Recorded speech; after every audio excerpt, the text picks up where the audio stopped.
São João Batista manda os seus discípulos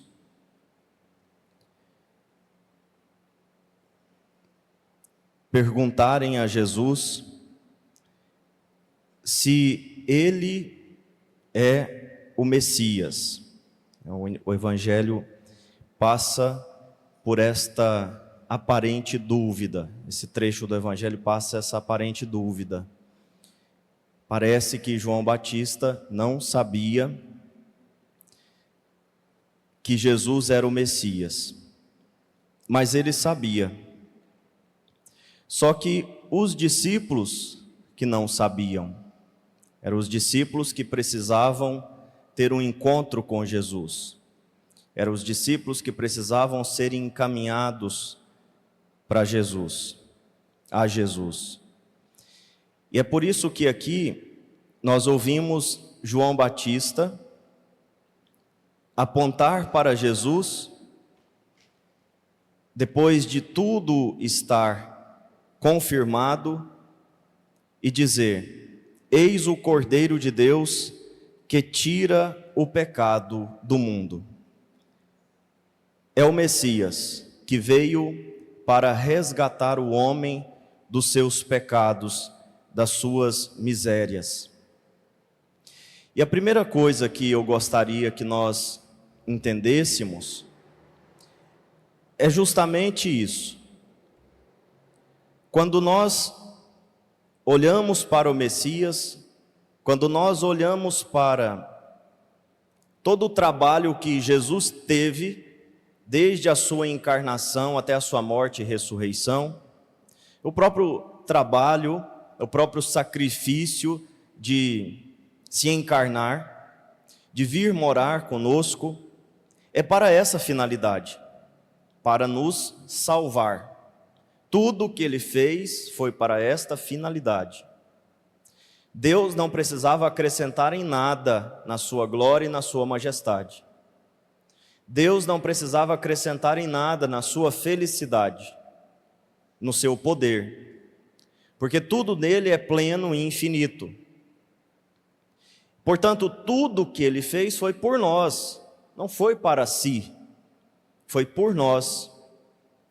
Foi pensando em nós, foi pensando na nossa salvação, foi pensando na nossa redenção. Então, o Salvador, ele veio por nós, por cada um de nós.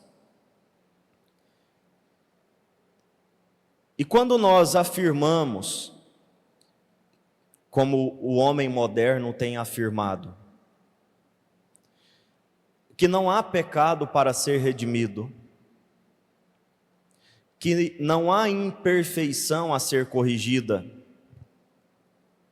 a não ser matar e roubar, como nós ouvimos com frequência, uma frequência assustadora, matar e roubar. Como não há pecado na cabeça do homem moderno, ele também não precisa de Salvador. Ele também não precisa de Jesus Cristo. Apontar para Jesus e dizer: ele é o Cordeiro que tira o pecado do mundo, levar os homens e as mulheres a este encontro com o Salvador, apontando o caminho, mostrando o verdadeiro Messias, o verdadeiro enviado. Nós vimos João falar: eu não sou o Messias, eu não sou. Ele fala com objetividade: eu não sou, mas ele é o Cordeiro que tira o pecado do mundo. Levar as pessoas só tem sentido quando as pessoas entendem que precisa de ajuda e precisa de salvação, que estão atoladas, que estão afundadas na lama, que estão presas na escuridão e precisam de um Salvador. Atenuar a situação do homem, amenizar a situação trágica que o homem se encontra longe de Deus, não ajuda. Pelo contrário, atrapalha. e atrapalha com o preço da morte eterna, de ficar sem um Salvador. Então, ao mesmo tempo que nós apontamos o Cordeiro que tira o pecado do mundo, nós também precisamos, com nosso testemunho, um testemunho humilde, mas sincero, com as nossas palavras, com os nossos ensinamentos, mostrar o pecado que há. Mostrar que há pecado, que há imperfeição e que precisa ser corrigido. E desde as grandes imperfeições até as pequenas imperfeições. Desde os grandes dramas até os pequenos dramas. Nós queremos um Salvador que nos salve de tudo que é errado. Nós queremos um Salvador que nos salve de tudo que é mal, de tudo que é desordenado, de tudo que é imperfeito. Nosso coração almeja a perfeição. Nós queremos isso. João tem certeza que Jesus é o Salvador. E essa certeza não vem da pergunta que ele manda os discípulos fazerem. Essa certeza vem da sua própria experiência, da experiência que ele teve lá no ventre da sua mãe. Quando Maria visitou Isabel, João foi santificado no ventre de Isabel.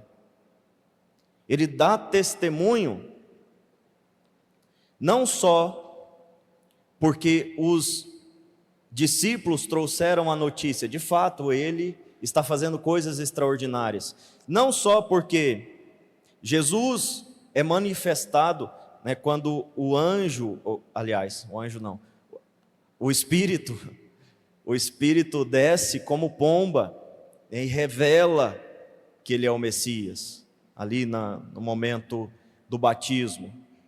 Mas João tem essa certeza, essa convicção, e todos os outros acontecimentos aconteceram por causa de nós, porque nós precisávamos de mais certeza, de mais informações, de mais experiências, pela nossa pouca fé. Queremos que o Senhor nos salve de tudo que é errado, de tudo que é mal, de tudo que é escuridão. Nosso coração almeja a perfeição, plenitude, nosso coração almeja o céu. E nós não podemos tolerar o pecado. Quando nós toleramos o pecado, nós rejeitamos o Salvador.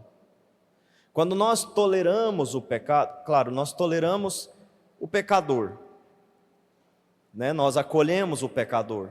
Nós temos paciência com o pecador, porque se não tivermos com o outro, o que será de nós? Se não tiverem paciência com o nosso pecado, com as nossas imperfeições, nós também estamos perdidos. Mas com o pecado não, nós não podemos tolerar. Nós não devemos admitir nenhum erro, mesmo que este erro pareça simples, pareça inofensivo. Por exemplo, quando cheguei na minha antiga paróquia, tinha uma modinha de entregar pão abençoado para as crianças e para os adultos que não podiam comungar. Tinha essa modinha lá na minha antiga paróquia. E foi a primeira coisa que quando eu assumi a paróquia, foi a primeira coisa que eu tirei. E as pessoas questionavam, por que tirar algo assim que é tão inofensivo? A igreja não abençoa o pão? Não só consagra, mas também abençoa. Abençoa o arroz, abençoa o feijão, abençoa o pão, abençoa a água, abençoa o sal, abençoa o óleo, abençoa o cachorro, abençoa o gato. A igreja tem no seu ritual de bênçãos, né, a possibilidade de abençoar quase tudo que existe na criação. Por que não pode abençoar o pão e dar o pão abençoado? E o que eu precisei fazer foi catequizar e fazê-los entender que, por mais que parecesse inofensivo, estava diminuindo a fome da Eucaristia. Diminui a fome da Eucaristia. É como se você tivesse sede de água e tomasse Coca-Cola para matar a sede. Você aprofunda a sede, você aumenta a sede. A gente não mata a sede de água com coca. A gente mata a sede de água com água. Claro que o exemplo aqui ele é muito desproporcional, né? Porque eu estou falando da Eucaristia, que é o corpo, sangue, alma e divindade. É Jesus substancialmente presente. E um pão. Fazendo uma comparação aqui, a analogia é muito imperfeita. Mas para entender que eu não posso matar a fome da Eucaristia com outra coisa. Eu não posso tapear as crianças e nem os adultos, dando pão abençoado. Deu trabalho para convencer as pessoas. Por quê? Porque aparentemente é inofensivo, não tem nada, não tem problema. Mas era muito grave, porque muitas pessoas estavam acostumadas com o pecado, porque se sentiam confortadas recebendo o pão bento na hora da missa. Recebendo o pão abençoado, que em relação à Eucaristia tem um abismo de diferença. É claro, é uma coisa boa.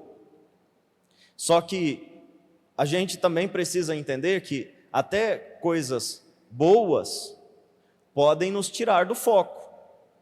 Podem nos tirar do foco. Por exemplo, eu posso muito bem perder o foco da minha fé,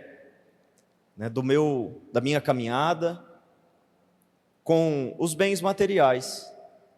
Carro, casa, emprego, essas coisas não raramente tiram o foco das pessoas. E por que o pãozinho bento não poderia tirar também o foco da Eucaristia? Pode, como de fato tirava. E aí na ocasião, em um dos embates que eu tive, um deles eu quase apanhei, mas de fato a pessoa veio com a disposição de me bater, porque eu tinha tirado o pão e estava afastando as crianças da igreja. Enquanto, na verdade, a maior parte da fila, das pessoas da fila eram adultas. Daí eu falei, olha, se é para trazer criança para a igreja, não está dando certo, porque não tem criança nessa igreja. Não estou vendo criança aqui. Estou vendo adulto naquela fila lá, pegando o pão bento, recebendo como se fosse a Eucaristia, levando para os doentes, levando para as pessoas que não vêm à missa. A pessoa veio com a disposição de me bater, mas graças a Deus, algumas pessoas chegaram e conteram ela e tal, não deu certo. Mas também em outra ocasião, falando com os jovens sobre esse assunto, uma criancinha, que hoje já fez a primeira comunhão, já está mais velha, mas 6 anos atrás, uma criancinha começou a chorar, ela era coroinha, e ela falou assim, padre, eu tenho uma pergunta, e chorando ela disse, então quando é que eu vou poder comungar? Quando é que eu vou poder receber a Eucaristia? E ela começou a chorar e aquilo calou, a discussão, calou a conversa, porque o ponto central da reflexão é, nós precisamos aumentar a fome da Eucaristia, não diminuir. Nós queremos que as crianças chorem mesmo, por não poder comungar.